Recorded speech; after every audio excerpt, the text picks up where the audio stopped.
오늘 우리는 아브라함의 이야기를 통해서 우리가 신앙생활할 때 경험하는 낙심되는 마음, 실망하고 불안한 마음들, 그런 마음들을 어떻게 극복할 수 있겠는가?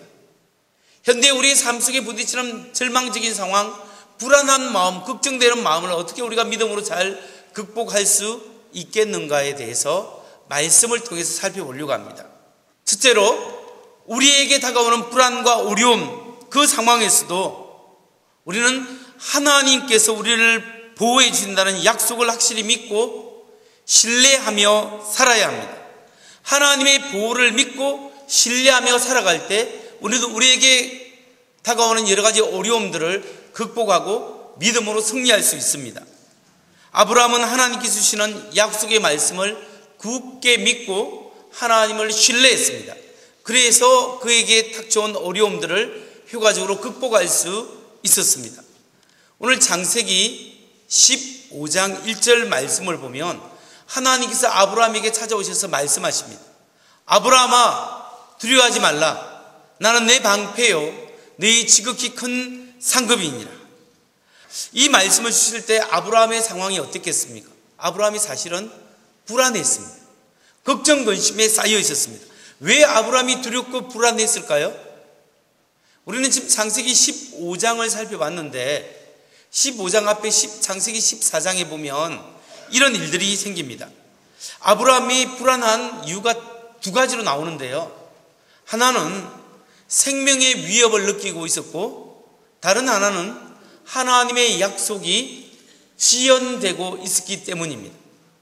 아브라함이 왜 생명의 위협을 느끼냐 하면요, 창세기 14장에 보면 아브라함의 조카 롯이 세상을 사랑해서 소알 땅으로 갔지 않습니까?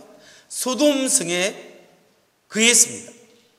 근데 아브라함의 조카 롯이 소돔성에 거하고 있을 때 그 지역에 중동 전쟁이 일어났습니다. 시날 왕을 비롯한 4명의 왕이 소돔과 고모라 성을 비롯한 5명의 왕과 전쟁을 하게 되는데, 이 4명의 왕이 소돔 고모라 왕을 이겨버립니다. 그러니까 이 성을 약탈해 버리는 거예요. 모든 짐승과 사람들을 약탈해서 가져가는데 조카 롯도 포로로 붙잡혀서 끌려가게 되었습니다. 이 소식을 전해들은 아브라함이 집에서 일하였던 일꾼과 군사 318명을 데리고 계속해서 그 시날 왕을 쫓아서 올라갑니다. 올라가서 기습해서 자기 조카 롯과 모든 사람을 데리고 물건과 포로들을 되찾아서 내려오게 되는 거죠. 내려오니까 소돔 왕이 나와서 아브라함을 맞이하는 겁니다. 아브라함이여, 정말 고맙습니다. 당신이 가진 전리품 중에서 노예들은 나에게 돌려주시고 물건들은 당신이 다 가지십시오. 금은 보화를 다 가져도 좋습니다. 이렇게 이야기했습니다. 그때 아브라함은 하는 말이 뭐냐면, 내가 하나님이 나를 부자로 만들었다 하는 것이 아니라 당신이 나를 부자로 만들었다라고 이야기할까 두렵습니다. 당신의 물건은 당신이 다 가져가십시오. 나는 이 전쟁에 든 약간의 경비만 제외하고 당신에게 다 돌려주겠습니다 하고 거의 빈손으로 돌아오게 되었습니다. 근데 이렇게 돌아오고 나자 아브라함이 불안해지기 시작합니다. 왜 불안해졌을까요? 자기가 기습 공격을 해서 조카 롯을 구하고 사람들을 구해서 돌아왔지만 그 4명의 왕들이 대의를 정비하고 아브라함에게 원한을 품고 다시 내려와서 공격한다면 318명의 용사로서 그들을 대항할 수가 없는 겁니다. 자기가 언제 죽을지 모르는 생명의 위협을 느끼고 있는 순간이었죠. 또 뿐만 아니라 전에는 옆에서 있던 왕들이, 그 근처의 부족 국가의 왕들이 아브라함을 그래도 좋게 생각했습니다. 저 사람은 별거 아니고 힘도 없으니까 우리가 그냥 놔둬도 되겠다 싶었는데 그 왕들이 생각합니다. 저 사람이 별것 아닌 것 같은데 이제는 대단하구나, 우리가 경계해야 되겠구나, 이런 경계심을 갖게 되는 거죠. 이런 상황 속에서 아브라함은 하루하루를 불안한 가운데, 생명의 위협을 느끼는 가운데 살고 있었다라는 겁니다. 그런데 상황은 이뿐만 아니라 아브라함이 상황이 불안한데 자기의 자손이 없습니다. 하나님이 후손을 주겠다고 했는데, 아들을 주겠다 했는데 그 약속은 지연되고 연기되고 있는 거죠. 눈에 보이는 나타나는 것은 아무것도 없습니다. 그러니까 이런 절박하고 답답한 상황이 놓여 있을 때 하나님이 아브라함에게 찾아오셨습니다. 찾아오셔서 아브라함아 두려워하지 말아라. 나는 너의 방패요 너의 지극히 큰 상급이니라. 이렇게 말씀하십니다. 여러분, 이 말씀을 우리가 들을 때 이렇게 이해해야 합니다. 하나님께서 아브라함에게 아브라함아 결코 두려워하지 말아라. 주위의 왕들이 너를 쳐들어오고 멀리 있는 왕들이 너에게 다가오지만 내가 너를 지켜주고 보호하고 너의 방패가 되어주겠다. 내가 소돔 왕에게 너의 금은 보화를 다 주어버렸지만 내가 너의 보화가 되고 내가 너의 큰 상급이 되어주겠다. 지금 이 말씀을 하고 계시는 겁니다. 여러분, 그러면서 하나님께서 내가 너를 지키고 내가 너를 보호하고 내가 너를 축복하겠다고 말씀하고 계시는 거예요. 오늘 이 말씀은 아브라함에게만 준 말씀이 아니라 오늘 살아가는 우리에게 주시는 말씀으로 우리가 믿고 받아들여야 합니다. 오늘 우리의 삶 속에 불안하고 여러 가지 여건 가운데 우리가 하나님 앞에 불안하며 살아갈 때가 있습니다. 그런데 하나님은 우리에게 오셔서 하나님께서 우리를 부르시고 내가 너의 방패가 되어주겠다. 내가 너의 상급이 되어오고 내가 너의 보화가 되어주겠다. 너는 두려워하지 말라라고 말씀하십니다. 아브라함에게 주신 약속의 말씀은 믿음의 후손인 우리에게도 주시는 말씀입니다. 오늘 우리가 이 말씀을 듣고 하나님께서 나를 지키시고 보호하신다는 하나님을 신뢰하고 믿고 의지할 때 이 말씀이 내 것이 되는 줄 믿으시기 바랍니다. 우리가 하나님의 은혜를 누리고 하나님의 은총 속에 살아가고 있지만 우리는 여전히 낙심하고 절망하고 불안한 가운데 생활할 때가 있다라는 거죠. 그런데 여러분, 그 이유가 뭘까요? 우리가 하나님의 은혜 속에 살아가고 있는데 여전히 불안한 이유가 뭐냐? 그것은 우리 마음의 중심이 하나님께 초점을 맞추고 있지 않기 때문입니다. 우리의 마음 중심이 우리 주변에 일어난 걱정, 근심, 여러 가지 일들에 우리의 마음이 쏠려 있고 우리의 생각이 그게 꽂혀 있기 때문에 우리가 하나님을 바라보지 않기 때문에 그렇다라는 겁니다. 여러분, 우리의 삶의 우선순위를 바꿔야 합니다. 우리의 시각을 우리의 걱정, 근심과 주위의 나의 욕심과 나의 생각에서 하나님께로 우리의 시각을 바꿔야 되고 우선순위를 하나님께 돌려야 합니다. 그럴 때 우리는 불안하지 않습니다. 마태복음 6장 33절에 보면 그런즉 너희는 먼저 그의 나라와 그의 의를 구하라. 그리하면 이 모든 것을 너희에게 더하시리라. 예수님께서 말씀하셨습니다. 너는 먼저 하나님의 나라와 하나님의 의를 구하라. 그리하면 다른 모든 것을 너희에게 너희 필요한 것을 너희 쓸 것을 내가 채우겠다. 지금 그렇게 약속하고 있습니다. 여러분, 우리가 하나님이 우리를 다스릴 때, 성령님이 나를 다스릴 때 우리의 시각이 나의 걱정과 근심과 나의 욕심에 집중되지 않고 하나님께 집중할 수 있습니다. 우리는 성령을 의지하여 하나님을 신뢰하는 믿음을 가져야 합니다. 우리가 하나님을 신뢰할 때 두려워하지 않고 하나님을 의지할 때 우리가 실망하고 낙심하지 않을 수 있습니다. 낙심할 수밖에 없는 상황에서도 하나님을 이렇게 시각을 고정시키고 하나님을 깊이 신뢰할 때 우리는 그 절망과 어려움 가운데서도 담대함을 가질 수 있는 거예요. 전에 제가 미국 탈보신학교에서 공부할 때 설교학을 배웠습니다. 그 설교학을 가르친 교수님이 닥터 스누키안이라는 교수님인데 이 스누키안 교수님이 60대가 좀 넘었습니다. 근데 그래서 그 교수님이 수업 시간에 어느 학생 중에 한 명 발렌티어로 나오라고 했어요. 한 명이 나와서 자기가 시키는 대로 하라고 해서 그 수업 시간에 한 명이 나왔습니다. 건장한 젊은 청년이 나왔는데 교수님이 그 학생에게 요구하는 게 뭐냐면 자기가 뒤에서 받쳐줄 테니까 그냥 일직선으로 뒤로 이렇게 넘어지라는 거예요. 자기한테 이렇게 넘어지면 자기가 받쳐주겠다. 이렇게 이야기했습니다. 자, 나를 믿을 수 있냐? 한번 해봐라 해서 그 학생이 뒤로 넘어지다가 이 학생이 완전히 넘어지지 않고 이렇게 하면서 멈춰섰습니다. 교수님이 하는 이야기가 뭐냐면은 왜 완전히 넘어지지 않고 나를 믿지 못하고 이렇게 멈춰섰냐 이렇게 말하니까 하는 말이 I can't trust you. You are too old. 내가 당신 믿을 수 없어요. 당신 너무 늙었어요. 이렇게 이야기를 했어요. 그래 교수님이 너는 믿음이 없다. 내가 그래도 이렇게 받쳐줄 건데 이렇게 이야기하면서 믿음에 대해서 이야기를 했습니다. 제가 집에 와서 우리 애가 조그만 하니까 큰애에게 아빠가 뒤에서 받쳐줄 테니까 너는 뒤로 넘어져 봐라 하니까 얘가 정말로 뒤로 그대로 넘어지는 거예요. 그래서 제가 딱 받아줬죠. 재밌다고 계속 하자는 거예요. 얘가 계속 그거 몇 번씩이나 했습니다. 여러분, 우리가 순진한 아이처럼 당장 죽을 것 같고 넘어지면 다칠 것 같지만 하나님을 의지하고 믿음으로 결정하고 믿음으로 우리의 시선을 하나님께 두고 인격적으로 하나님을 신뢰하면 하나님께서 나는 너의 방패요 너의 상급이니라 아브라함에게 주신 말씀을 우리에게 이루어 주신다는 겁니다. 여러분, 우리의 신앙생활이 우리의 시각이 우리의 욕심과 우리의 욕망에 고정되어 있으면 우리는 결코 만족할 수 없고 불안합니다. 오늘 우리의 시각을 하나님께 두십시오.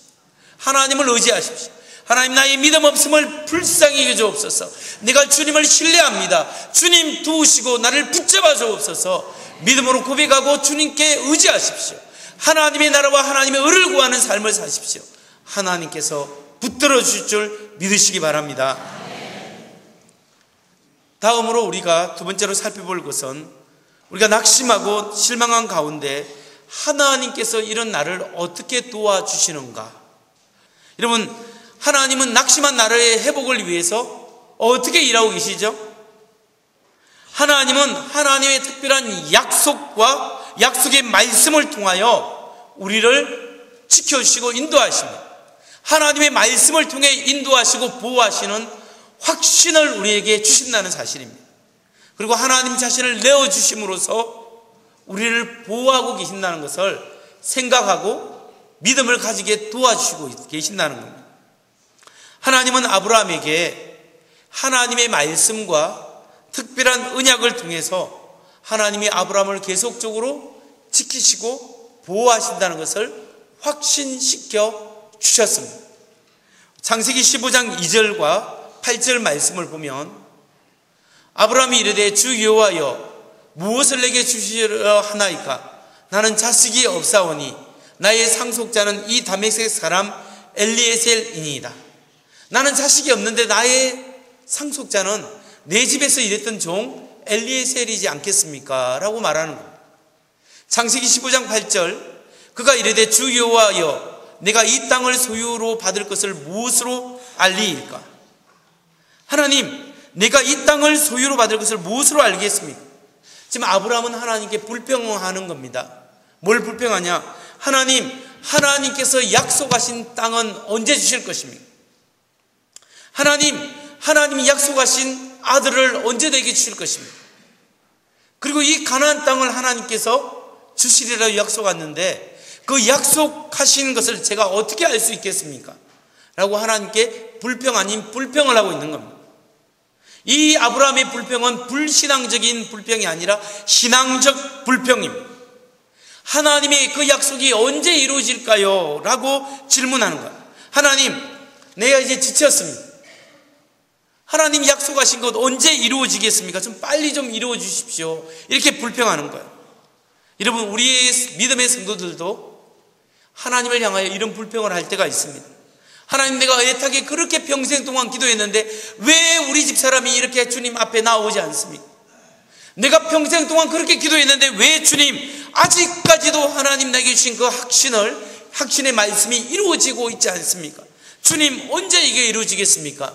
이렇게 불평할 때가 있습니다. 이런 불평을 우리는 무엇이라고 하죠? 기도라고 하는 거예요. 여러분, 하나님의 약속의 말씀을 붙잡고 때로는 우리가 기도할 때 불평으로 기도하고 감사로 기도할 때가 있습니다. 그렇지만 우리가 항상 하나님의 말씀을 붙잡고 기도하는 것이 중요합니다. 하나님께 말씀을 붙잡고 기도하면 하나님은 그 약속 때문에 우리에게 응답하시는 거예요. 여러분, 이 성경은 하나님이 우리를 어떻게 구원하시는가, 구원에 관한 하나님의 말씀입니다. 그런데 이 말씀 안에는 하나님의 약속이 있는데 구원에 대한 약속일 뿐만 아니라 구원받은 성도가 어떻게 삶을 믿음으로 살아갈 때 승리할 수 있겠는가, 온갖 하나님의 승리에 대한 약속의 말씀도 포함되어 있는 거예요. 그러니까 우리가 이 말씀을 읽을 때 하나님의 구원의 은혜를 경험하고 이 말씀의 약속을 붙잡으면서 나의 삶 속에 하나님이 도우심을 경험할 수 있도록 하나님이 인도하신다는 거예요. 그러니까 우리의 할 일은 뭐냐면 말씀을 붙잡고 기도하는 거예요. 예를 들면 이사야서 41장 10절 말씀 같이 한번 읽을까요? 시작. 두려워 말라, 내가 너와 함께함이라. 놀라지 마라, 나는 내 하나님이 됨이니라. 내가 너를 굳세게 하리라. 참으로 너를 도와주리라.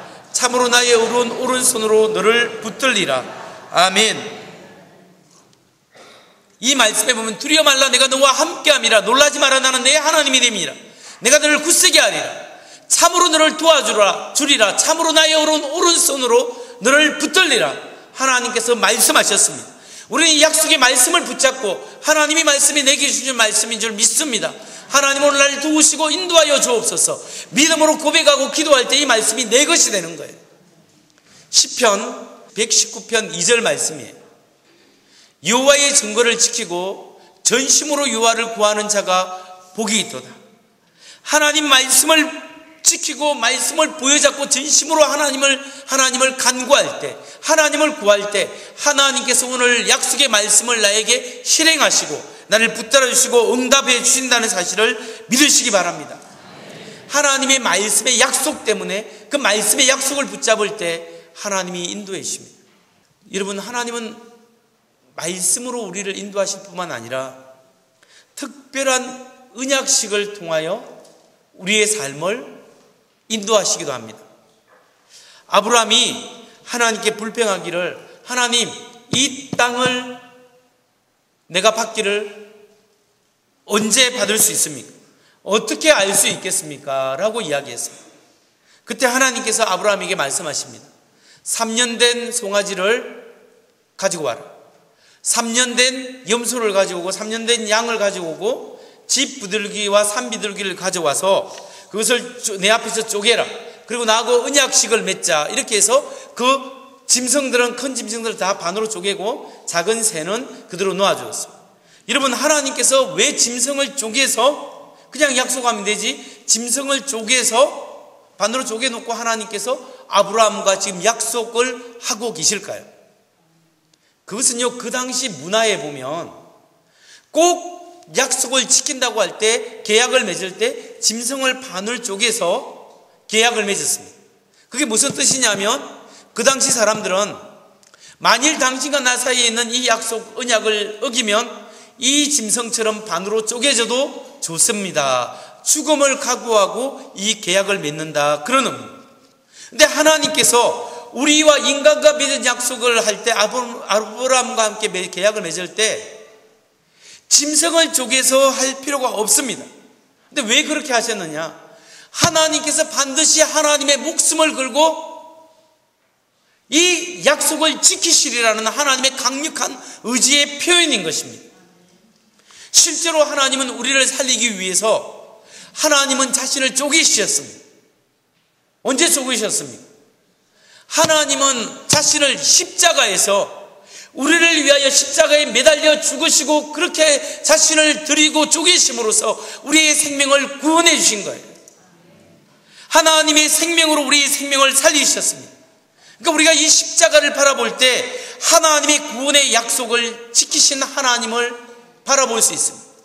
하나님이 목숨 걸고 목숨 바쳐서 우리를 살리시고 내가 너를 보호하시고 너의 영혼을 구원한 내가 너의 삶을 지키시리라는 하나님의 약속을 볼 수 있어야 합니다.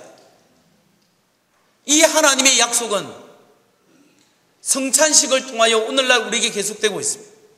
우리 예수 그리스도의 피와 예수 그리스도의 몸을 먹고 마시는 성찬식을 통하여 오늘 주님과 나는 함께 되었고 하나님의 생명이 내 안에 있고 내가 주님의 것입니다. 나는 그리스도와 하나가 되었고 오늘 나를 위해서 죽으시고 다시 사시고 나의 삶 속에 역사하시는 하나님인 줄 믿습니다. 이 믿음의 고백을 할 수 있게끔 성찬식을 통하여 하나님의 약속이 계속적으로 이어져 가고 있는 거예요. 여러분, 우리는 이 하나님의 십자가의 사랑을 보면서 아브라함에게 맺은 그 약속이 하나님의 생명을 통하여 오늘 예수 그리스도의 생명을 통하여 오늘 우리에게 주어지고 우리의 영혼을 구원하시고 오늘 우리를 보호하시고 우리와 함께 하시는 하나님의 약속의 인도하심을 믿으시기 바랍니다. 십자가를 묵상하면서 죄를 용서할 뿐만 아니라 오늘 우리를 거룩하게 하시고 하나님의 뜻대로 살아가게끔 인도하시고 지키시겠다는 하나님의 약속을 바라보는 우리 모두 되시기를 주의 이름으로 축원합니다. 이제 마지막으로 우리가 살펴볼 것이 있습니다. 마지막으로 질문할 것은 뭐냐면 하나님의 축복과 약속은 어떻게 이루어지는가? 하나님의 축복을 내 것으로 만들고 어려움을 극복할 수 있는 믿음의 자세, 그 자세는 세 번째로 인내와 성도의 믿음입니다. 아브라함은 하나님의 약속과 축복들을 믿음과 인내를 통하여 성취함을 경험했습니다. 하나님께서 아브라함에게 자손을 주겠다고 약속하셨습니다. 그때 나이가 아브라함이 75세였습니다.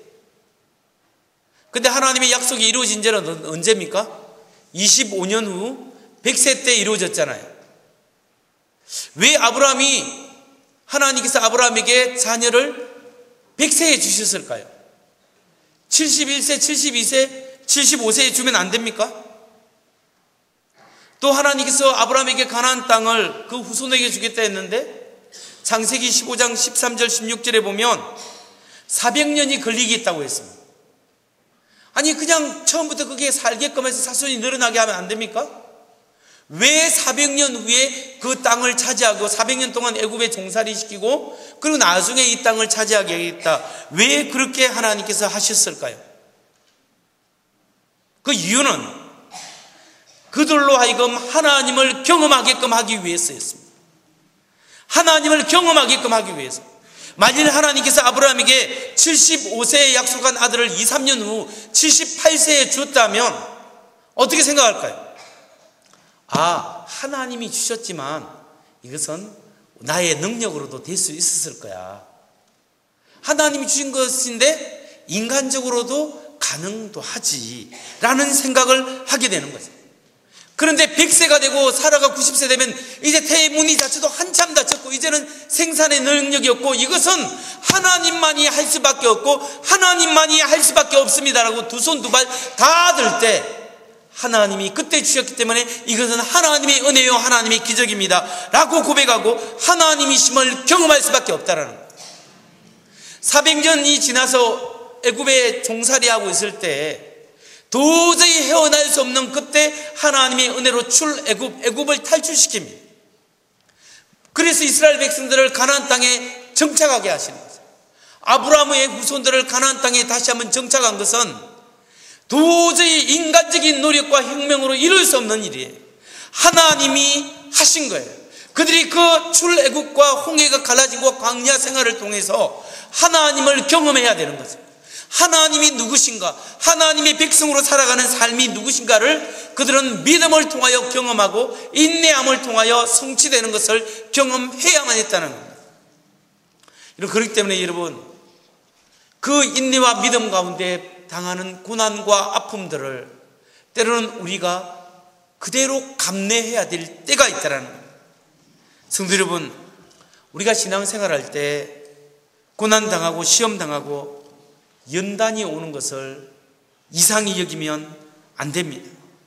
오늘 우리는 그 가운데서도 인내하고 하나님을 바라보고 하나님에 대한 신뢰와 믿음을 가지고 나아가면 반드시 하나님께서 하나님의 때에 하나님의 방법으로 이루시는 줄 믿으시기 바랍니다.